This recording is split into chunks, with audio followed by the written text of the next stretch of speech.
So, is Lake Norman, North Carolina, better than Lake Tahoe? Or is it better than Lake George? Well, you tell me. In this video, we are going to talk all about Lake Norman, and I'm going to share with you why Insider Magazine ranked it as one of the top lakes in the country. So stay tuned.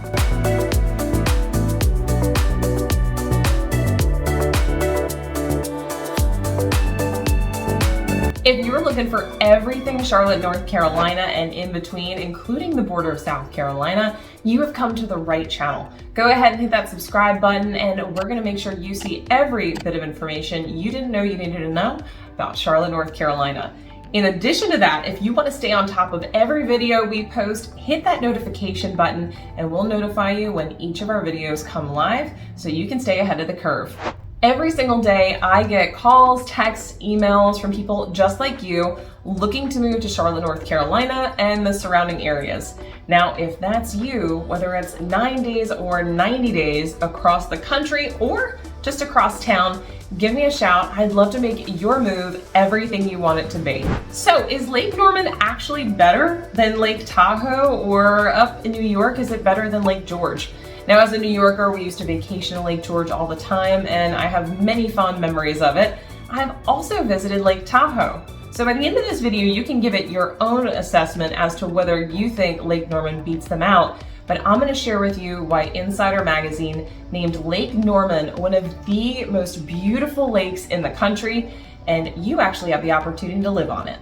Now, one thing I am going to point out, especially a huge difference between Lake Tahoe and Lake Norman. Well, one's on the West Coast, one's on the East Coast. You're going to know a lot of the differences as I go through all this information pertaining to Lake Norman. But one of the biggest ones is you can actually live on the lake.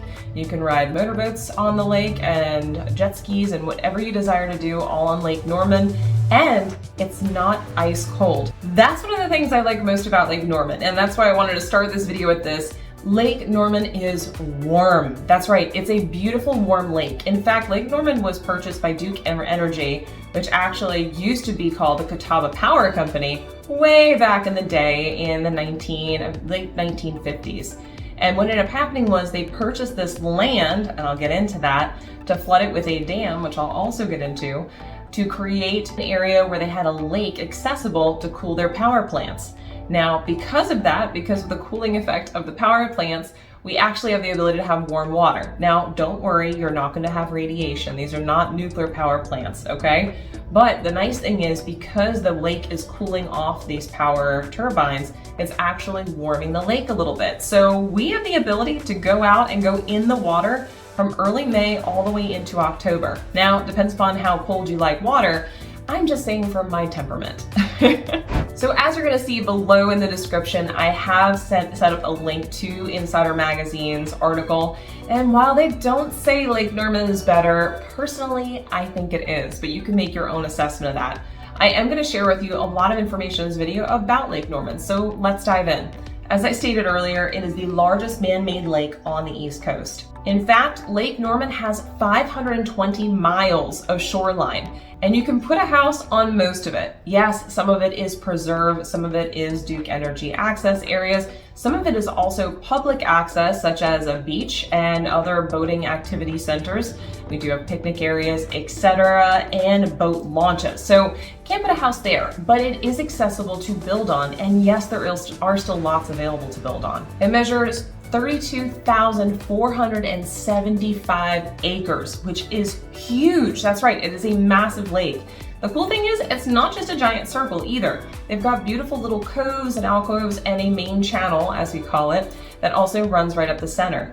Some famous individuals include Michael Jordan, who had his, previously owned by Michael Jordan, had his mansion on Lake Norman, and there are several prominent figures that also have their homes located right on Lake Norman, both those locally and those living out of state. Now, one of the nice things about Lake Norman is it does offer the opportunity for you to do all kinds of water sports. Like I said, you could go sailing, you can pull out your motorboat, you can go surfing on a surf boat, which I absolutely love. Jet skiing, you name it, you can do it. Now, if you like non-motored, you can also go kayaking, paddleboarding, canoeing, whatever you desire. Now, one cool thing about Lake Norman in addition to this is if you don't own a boat, it's okay. Not only are there really cool boat and yacht clubs that you can join and rent those boats, you can also do a one-off rental for the day at many of the motorsports companies right off of the lake. We do it every single summer, and it's our preference after owning a boat and understanding BOAT stands for break out another 1,000. In addition, we don't go to the lake and launch it as often, so if we really want to have a good time, we just go rent a boat for the day and go out and have a blast. Now, in looking at the housing market on Lake Norman, you will expect that you're going to pay a little bit extra for that beautiful lake access and lake view. Now, there are some homes on Lake Norman that are set back off the lake and perhaps just have a shared dock with their community, and those homes will be a little bit more reasonable. But if you're actually right on the shoreline, expect that you're going to pay $600,000 plus, and yes, when I say plus, I mean 10 million in some cases, depending upon the size of home you want. On average, for a medium-sized home though, you're looking at 1.5 million, but usually it's going to be north of that. So just keep that in mind. But that lake view and access is so worth it. So let me cover a little bit of the history of Lake Norman. 60 years ago, people actually lived there. That's right, there was a town, there were streets, there were highways, there were churches, and it got flooded. In a good way. Why did it get flooded? As I mentioned, Duke Power, then called the Catawba Power Company, purchased all of the land where Lake Norman now sits and began construction on a dam in 1959. Now, obviously this dam was for the purpose to create a lake. In fact, the idea for the dam was hatched in 1890 by one of the lead developers and engineers that was on the Niagra Falls Dam, and the idea was that they could create hydroelectric power.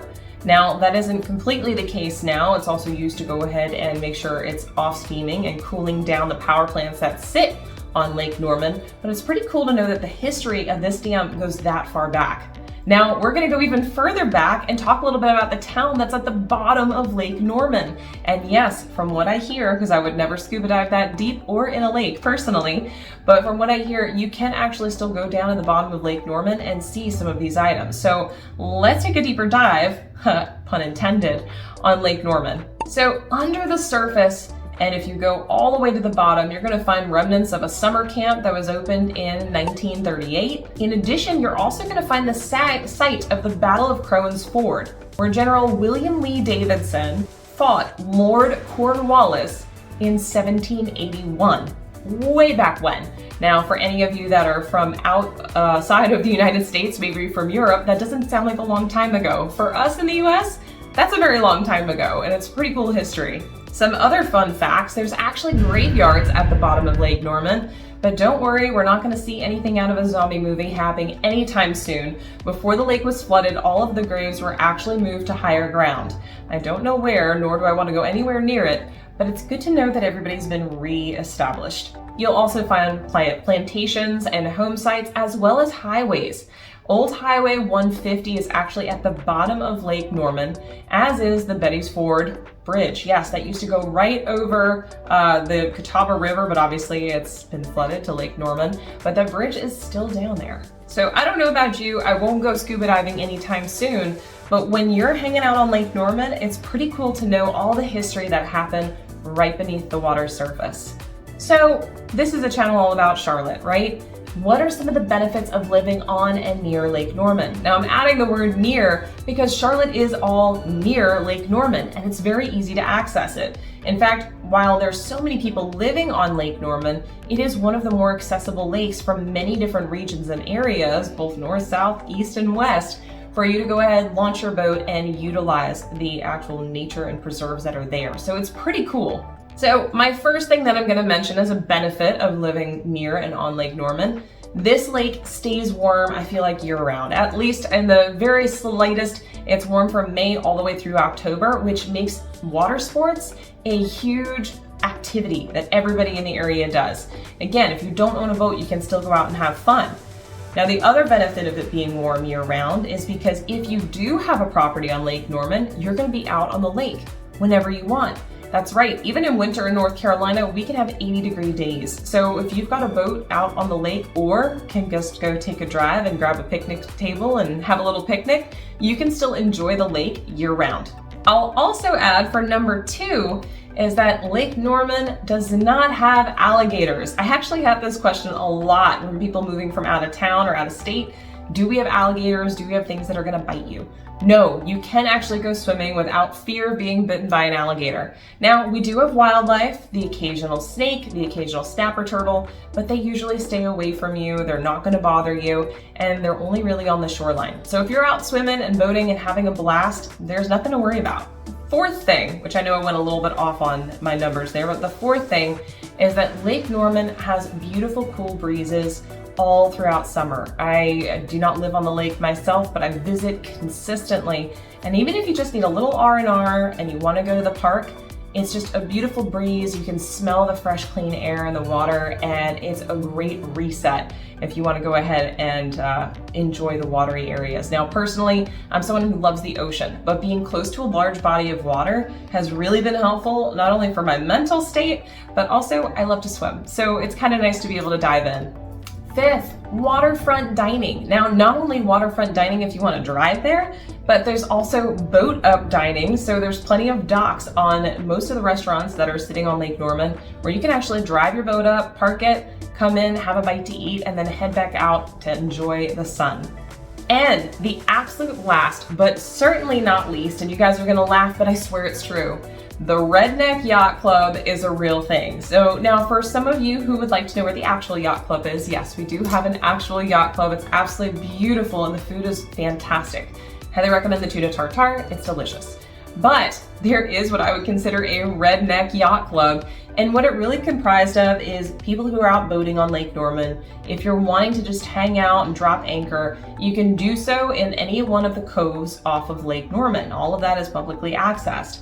Now, one thing to keep in mind, there are certain coves that are always popping. And what I mean by that is in the summer months on a Saturday or Sunday, many people will convene in specific coves that are a little bit bigger, and they'll play music and share drinks and share laughs. It is an absolute blast. In fact, there's even a small island on Lake Norman or in Lake Norman that they call the Sandbar. Everybody knows where it is, and it's a huge congregation point for people to either beach their boats, and yes, we actually have sand in Lake Norman, which is cool. You can beach your boat, dock your boat, or anchor your boat or jet ski and go float around and have a bunch of fun. So if you're looking for the perfect activity for summer, look no further than Lake Norman. And personally, if we're gonna summarize, I truly believe that Lake Norman is way better than Lake Tahoe and Lake George, but I think you need to come for a visit and see it for yourself. So if you found this video informative and you have extra points or questions you have, go ahead and drop it in the comments and be sure to like and subscribe. I want to hear from you and make sure you're getting all the information that you need. So until next time, this is 𝗖𝗁 Lindsay. Remember, if you're moving 9 days or 90 days, either across the country or across town, give me a call, text, or email, and I'll help your move be exactly what you want it to be. Until next time, I look forward to seeing you around town.